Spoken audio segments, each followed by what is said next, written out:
মানুষের, যিনি হৃদয় জয় করা মানুষ, বাংলাদেশের 18 কোটি মানুষ, ভবিষ্যৎ বাংলাদেশ যার হাতে অর্পণ করার জন্য প্রস্তুত হয়ে আছেন, আমাদের প্রিয় অভিভাবক জনাব তারেক রহমান উপস্থিত, আমাদের মঞ্চ ভূমিষ্ঠ নেতৃবৃন্দ উপস্থিত, যুব সমাজ, আপনাদের সবাইকে শুভেচ্ছা জানাচ্ছি, অভিনন্দন জানাচ্ছি। আজকে এই দিনে বাংলাদেশের ছাত্র জনতা, যুবক যারা আছেন সবাইকে আমি আবার শুভেচ্ছা জানাচ্ছি এবং আগামী বাংলাদেশ গড়ার যে স্বপ্ন আমরা দেখছি আমাদের নেতার নেতৃত্বে, সেই স্বপ্নপূর্ণের লক্ষ্য। ভাইয়েরা, আপনারা জানেন শহীদ রাষ্ট্রপতি জিয়াউর রহমান যুব মন্ত্রণালয়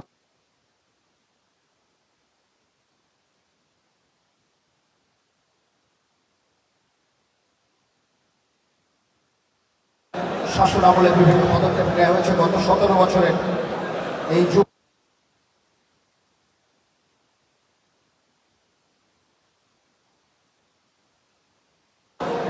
পুনরুদ্ধারের রাস্তায় অনেকখানি এগিয়ে গিয়েছেন। আমাদের প্রত্যাশা সেই গণতন্ত্র পুনরুদ্ধারের পথে আমাদের যে যাত্রা, সেই যাত্রা ফেব্রুয়ারিতে একটি সুষ্ঠু নির্বাচনের মাধ্যমে সেই যাত্রার সমাপ্তি হবে। বন্ধুরা আমার, বাংলাদেশ আজ ইতিহাসের গুরুত্বপূর্ণ এক সন্ধিক্ষণে দাঁড়িয়ে আছে। আপনারা জানেন আমরা প্রবেশ করেছি ডেমোগ্রাফিক ডিভিডেন্ডের স্বর্ণালী যুগে, অথবা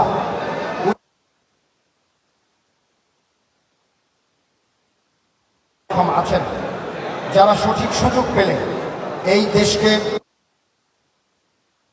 উন্নতির শিখরে নিয়ে যাবেন।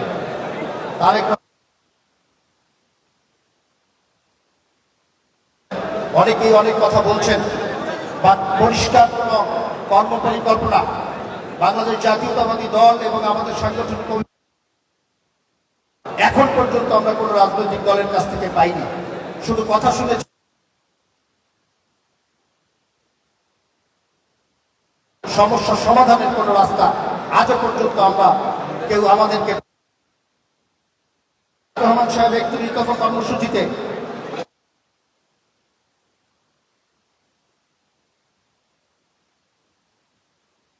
গবেষণা ও উদ্ভাবনে বিনিয়োগ বাড়ানো হবে, যাতে দক্ষ মানব সম্পদ তৈরি এবং প্রযুক্তি নির্ভর অর্থনীতি গড়ে উঠবে।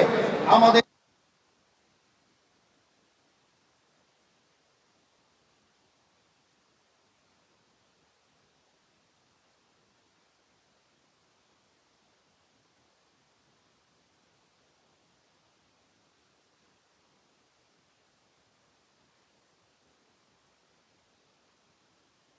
দক্ষতা অর্জন করি, নারীর অংশগ্রহণ, ক্ষমতায়নের অংশগ্রহণ নিশ্চিত করি, তরুণদের উদ্যোক্তা হতে সহযোগিতা করি। বাংলাদেশ একটি উন্নত, সমৃদ্ধ, প্রযুক্তি নির্ভর অগ্রগতি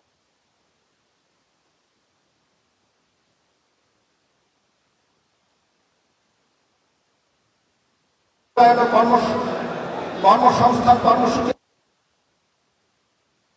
হ্রাস পায় এবং তরুণরা যাতে উদ্যোক্তা হতে পারে।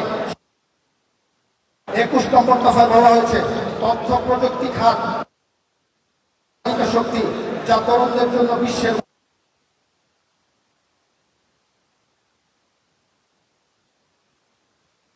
জন্য ক্রীড়া, সংস্কৃতি ও বিনোদন অবকাঠামো এবং কার্যক্রম করা হবে, যার ফলে যুবকদের শারীরিক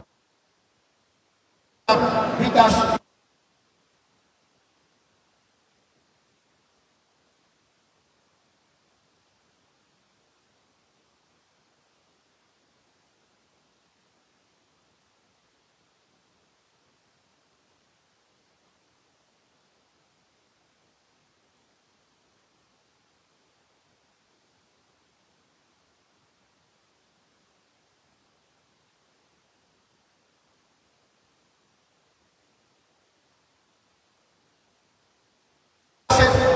বাংলাদেশ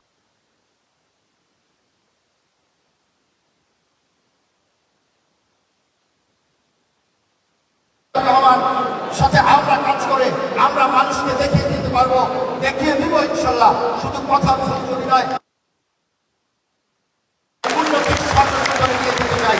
বক্তব্য শেষ করবো একটি কথা বলে, আমি জানাতে চাই যারা সামাজিক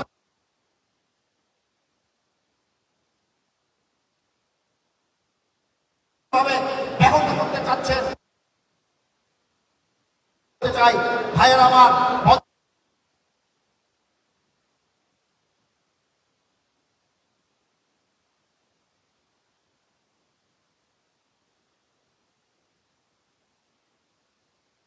আছে, আমরা জানি আমরা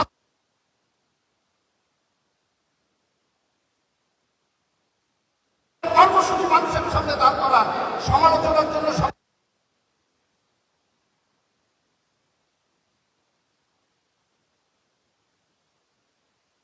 করার চেষ্টা করা হয়েছে।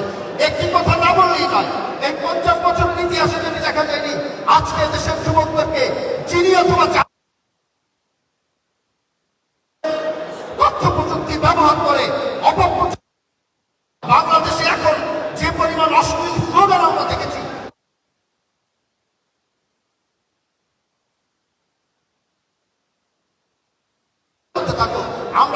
আমরা চাই যুবকরা ক্রিয়েটিভ কিছুর মধ্যে সম্পৃক্ত।